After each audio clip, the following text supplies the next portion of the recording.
Olá, meus amigos, mais uma vez eu, professor Valdemir Santiago, com mais um vídeo aí para o meu canal detalhando fatos históricos. Bem, eu gravei há poucos dias aí um vídeo sobre dom de língua de Atos capítulo 2, está no meu canal, aí você se assiste o primeiro vídeo para depois assistir esse aqui, porque esse aqui é um assunto um pouco mais diferente também, mas falando sobre dom de língua de 1 Coríntios 14, que muita gente entende que é diferente de Atos capítulo 2, e nós vamos provar que não é diferente, é a mesma coisa, certo? Então vamos lá. E outra coisa, eu já quero deixar até uma pergunta no ar aí. Você acredita que as línguas faladas na igreja é um sinal para o crente ou para o descrente? Certo? E a língua de 1 Coríntios 14 é a língua dos anjos? Existe essa passagem em 1 Coríntios 14? Vamos analisar? Vamos fazer um estudo? Então vamos lá. Convido você aí, fica atento aí às passagens da Bíblia, 1 Coríntios capítulo 14, eu vou ler o versículo 1 e o 2, certo? Antes de eu iniciar aqui a leitura, eu quero dizer o seguinte: Paulo, quando estava escrevendo carta a Corinto, ele não estava na igreja de Corinto. É lógico que se ele tivesse, não precisaria escrever a carta. Ele estava na cidade de Éfeso, na atual Turquia. Isso aí você vê em 1 Coríntios capítulo 16, versículo 8, certo? O que estava acontecendo em Corinto que Paulo instruiu o povo sobre dom de língua? Porque Paulo só escreve falando sobre essas línguas só para a igreja de Corinto. Para as outras igrejas, ele não menciona nada sobre dom de língua. O que será que estava acontecendo? Vamos analisar? Então vamos lá. 1 Coríntios capítulo 14, eu vou ler o versículo 1 e o 2, diz assim, ó: segui o amor e procurai com zelo os dons espirituais, mas principalmente o de profetizar. Profetizar, eu falei que a palavra profetizar vem de profeta. Profeta vem de uma palavra hebraica que quer dizer nabi, aquele que ensina. Então, quem profetiza está ensinando, ok? No versículo 2 diz o seguinte: porque o que fala em língua desconhecida não fala aos homens, senão a Deus, porque ninguém o entende, em espírito fala mistério. O que Paulo está dizendo aqui? A palavra língua aqui, ó, porque o que fala em língua, a palavra língua aqui vem do grego glossa, quer dizer glossolalia, língua, idiomas. Desconhecida, ou seja, estrangeira, não fala aos homens, senão a Deus, é lógico. Por exemplo, se a pessoa estiver falando em grego e você não entender grego, ele está falando com Deus, porque Deus entende todos os idiomas, pois foi ele que confundiu as línguas, está lá em Gênesis capítulo 11, certo? Porque ninguém o entende, em espírito fala mistério. O que é mistério? Mistério é algo que não foi desvendado. A partir do momento que ele é desvendado, deixa de ser mistério, certo? Então, que língua Paulo está se referindo aqui? Ele está falando língua de nações, correto? Ele está falando de idiomas. A própria palavra língua, como eu disse no grego, é glossa. Idiomas. Desconhecida, estrangeira, correto? Então, veja que o dom de língua de 1 Coríntios 14 é o mesmo de Atos capítulo 2, não tem diferença nenhuma. Verso 3, mas o que profetiza fala aos homens, para edificação, exortação e consolação. Então veja bem, o que profetiza fala aos homens. É lógico que está profetizar é ensinar, se você está ensinando, você está falando a pessoas, né? Diz assim, o versículo 4, o que fala em língua desconhecida, ou seja, estrangeira, edifica-se a si mesmo, mas o que profetiza edifica a igreja. Porque se ele está falando para a igreja, é lógico que ele tem que falar na língua que o pessoal da igreja entende. Aí muita gente diz assim, essa língua é a língua dos anjos. Não é pelo seguinte. Em 1 Coríntios 14, você não encontra nenhuma passagem falando sobre língua dos anjos, certo? E qual que é a língua dos anjos? Ninguém sabe, porque o anjo nunca revelou que tipo de língua ele usa para se comunicar com os outros anjos. A língua dos anjos que Paulo fala é a língua que o anjo usa para se comunicar entre eles, entre Deus. Que língua é essa? O anjo nunca revelou para ninguém. Todas as vezes que um anjo apareceu aqui na Terra, falou no idioma que a pessoa falava. Ele apareceu para Abraão, na língua que Abraão falava. Apareceu para João Batista, pai do... Aliás, apareceu para Zacarias, pai de João Batista, né, quando ele estava no templo. Falou na língua que ele entendia. Não falou numa língua que ninguém entendia. Então veja bem. E onde está isso? De onde as pessoas tiram então para dizer que é a língua dos anjos? Olha só de onde que eles estão tirando. Está aqui, ó. 1 Coríntios capítulo 13, Paulo escreveu uma carta falando sobre o amor. E aqui Paulo diz o seguinte, ó, no versículo 1, Paulo diz assim, ainda que eu falasse a língua dos homens e dos anjos e não tivesse amor, seria como o metal que soa ou como o sino que tine. Quando Paulo fala aqui sobre a língua dos anjos, ele está falando sobre amor, ele não está falando sobre dom de língua, certo? Então, se você pegar parte do texto de 1 Coríntios capítulo 13 e colocar em 1 Coríntios 14, você mudou todo o contexto. O contexto é o assunto, certo? O contexto de 1 Coríntios 13 é amor, não é línguas. Em 1 Coríntios 14 você não encontra nenhuma passagem dizendo que a língua estranha é a língua dos anjos, certo? Então, se você aprendeu assim, me desculpe, você está errado. Vamos ver aqui 1 Coríntios capítulo 14, versículo 27. 27 e 28. Diz assim, ó. Eu vou ler aqui na minha Bíblia. Se alguém falar em língua desconhecida quer dizer estrangeira, faça-se isso por 2 ou, quando muito, 3. Olha só a explicação. E, por sua vez, haja intérprete. Versículo 28. Mas se não houver intérprete, esteja calado na igreja e fale consigo mesmo e com Deus. Veja. Fale 2 ou 3 e haja intérprete, certo? Nas igrejas você vê as pessoas falando todos ao mesmo tempo, não tem intérprete, eles não sabem que língua é essa que ele está falando, e muita gente diz assim, a língua dos anjos. Não existe essa passagem em 1 Coríntios 14.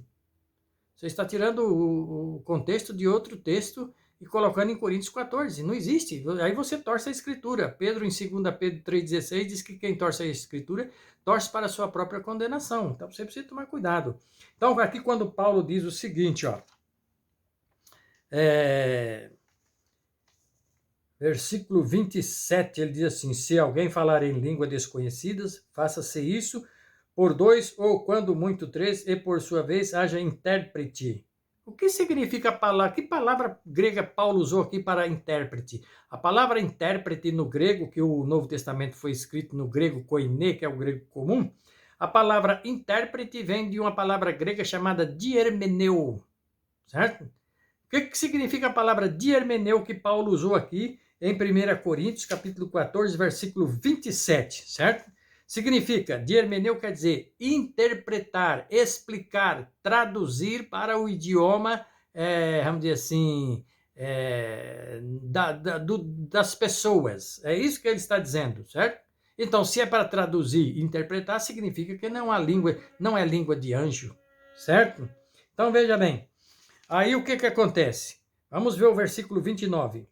Diz assim, ó, e falem 2 ou 3 profetas e os outros julguem. Fale 2 ou 3. Nas igrejas fala todo mundo ao mesmo tempo, não tem intérprete e eles não sabem o que estão falando. Estão dizendo que é a língua dos anjos. Não é, certo?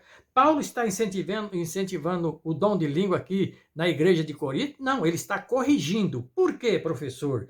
Porque se você não conhecer o local, a geografia do local, a parte histórica do assunto, você vai acabar errando. Quando se faz um estudo disso aqui, tem que se estudar o local. O que acontecia? Por que a carta falando sobre dom de língua está só para a igreja de Corinto e não foi para as outras? Pelo seguinte, Corinto está na Grécia. É uma cidade portuária.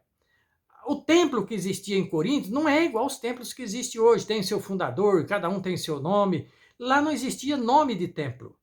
Quando Corinto era uma cidade portuária, tinha 2 portos ali, desembarcava muito estrangeiro e eles iam para as sinagogas, certo? Lá eles falavam, eles pregavam, correto?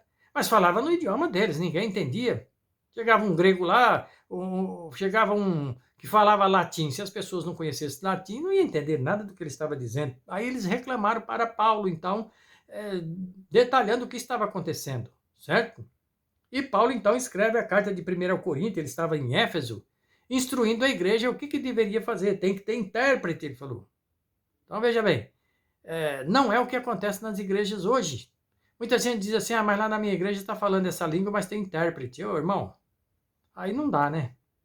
Falar que tem intérprete para essa língua aí. Fizeram um estudo, os maiores estudiosos sobre línguas, isso é fato real. E pegaram essa língua que é falada aí, o que eles estão falando, e mandaram para esses maiores estudiosos sobre línguas. Até hoje eles não sabem, não existe nenhum idioma na face da terra onde é falada essa língua. Não é a língua dos anjos, porque o anjo não revelou em que língua ele está falando, certo? Vamos continuar. Eu perguntei, a língua é um sinal para o crente ou para o descrente? Se você perguntar para um evangélico, ele vai dizer que a língua é um sinal para o crente. Vamos provar que não é. 1 Coríntios capítulo 14, versículo 22, diz assim, ó, de sorte que as línguas são um sinal, olha agora, não para os fiéis, mas para os infiéis. E a profecia não é sinal para os infiéis, mas para os fiéis. Então, veja bem, se você está falando nessa língua que ninguém entende, e você acha que isso aí é um sinal do Espírito Santo, e você acha que isso aí é um sinal para você que é fiel, me desculpe, você está errado. A Bíblia diz que a língua é um sinal para os infiéis. Então, você está se colocando no lugar de uma pessoa infiel. E de acordo com Apocalipse 21:8, infiel e incrédulo é a mesma coisa. Os incrédulos não herdarão o reino do céu, certo? A profecia é para os fiéis. A profecia o quê? Profecia é ensinar, certo? Por que que a língua, então, é um sinal para os infiéis? Por quê? Você lembra lá em Pentecostes? Está no meu canal aí, assista lá. Deus usou os discípulos, o poder do Espírito Santo, usou eles para falar na língua das nações, que tinha muitos infiéis ali, você pode ver que já estavam zombando dos discípulos, dizendo que eles estavam cheios de mosto. Deus usou o dom de língua de nações para falar para eles da grandeza de Deus, do Evangelho, para que eles também tivessem a oportunidade de conhecer a verdade e ter o direito da salvação. É dessa maneira que Deus trabalha, certo? Então, veja bem. Vamos ver agora o versículo 39 e o 40. Diz assim: portanto, irmãos, procurai com zelo profetizar, ou seja, ensinar, e não proibais falar línguas, mas desde que haja intérprete. Paulo diz no verso 40, faça-se tudo isso decentemente e com ordem. Qual era a ordem?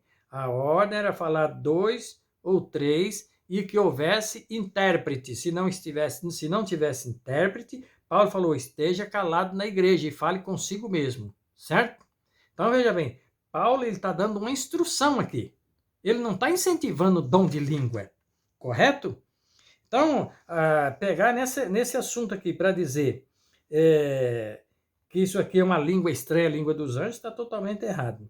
O verso 30, de 1 Coríntios 14, 30, Paulo ainda diz assim, ó, mas se a outro estiver assentado, for revelado alguma coisa, cale-se o primeiro. Nas igrejas é feito isso aí, não? De maneira nenhuma. Fala todo mundo ao mesmo tempo, não tem intérprete, ninguém sabe o que está falando, certo? Verso 31. Porque todos podereis profetizar, ou seja, ensinar, uns depois dos outros, para que todos aprendam e todos sejam consolados, certo? Então, veja bem, Paulo aqui ele está pondo ordem no culto. Ele não está incentivando uma língua aqui que ninguém entende. Ou seja, então é como eu falei, se você entende que essa língua é um sinal para o crente, a Bíblia diz que não é. Há um sinal para os descrentes. Então, se você acredita que isso aí é uma língua, é o dom do Espírito Santo, está totalmente errado, certo? Então, veja bem, está falando de língua estrangeira, está falando de idiomas e não está falando de língua que ninguém entende, certo? Então, veja bem, o problema era para a igreja de Corinto, não era para as igrejas hoje. Hoje não tem necessidade de falar em língua, porque todo mundo que vai a um templo está falando na língua portuguesa, certo? As pessoas dizem assim, mas é a língua dos anjos. Irmão, meu amigo, se fosse língua dos anjos, precisaria de intérprete. O anjo, quando falou com Maria, mãe de Jesus, precisou de intérprete. Ela não entendeu a língua que o anjo estava falando? Claro que entendeu. Quando o Espírito Santo fala com você, ele está falando na língua que você entende, não precisa de intérprete, correto? Então, veja bem, as pessoas dizem que era a língua dos anjos, mas eu vejo que diz que é um dom do Espírito Santo. Agora eu pergunto para você, você sabe quais são os dons do Espírito Santo? Se você ler lá Gálatas, capítulo 5, versículo 22, a Bíblia dá a relação dos dons do Espírito Santo. E muitas pessoas que estão dentro dessas igrejas, falando essa língua que ninguém entende, eles não têm, a maioria não tem dom do Espírito Santo, porque um dom daquele lá é temperança. A pessoa come de tudo, bebe de tudo, não tem temperança, como que é o Espírito Santo? Como que isso aí é dom do Espírito Santo? Certo? Então, está errado. Você precisa fazer um estudo sobre o assunto e verificar que alguém está enganando você. Não é língua dos anjos, certo? Não é língua que ninguém entende, é língua das nações. Paulo, quando falou sobre língua, ele usou a palavra grega glossa, que quer dizer idiomas. Ele usou a palavra diermeneu, interpretação. Isso a gente não vê dentro das igrejas, certo? Então, veja bem, tem que tomar cuidado com isso aí, correto? Bem, eu vou ficando por aqui, espero que você tenha gostado, se inscreva no meu canal, compartilhe esse vídeo com seus amigos e muito em breve mais um vídeo aqui, eu vou falar sobre Corinto ainda, certo? Assuntos polêmicos ainda, ok? Até a próxima.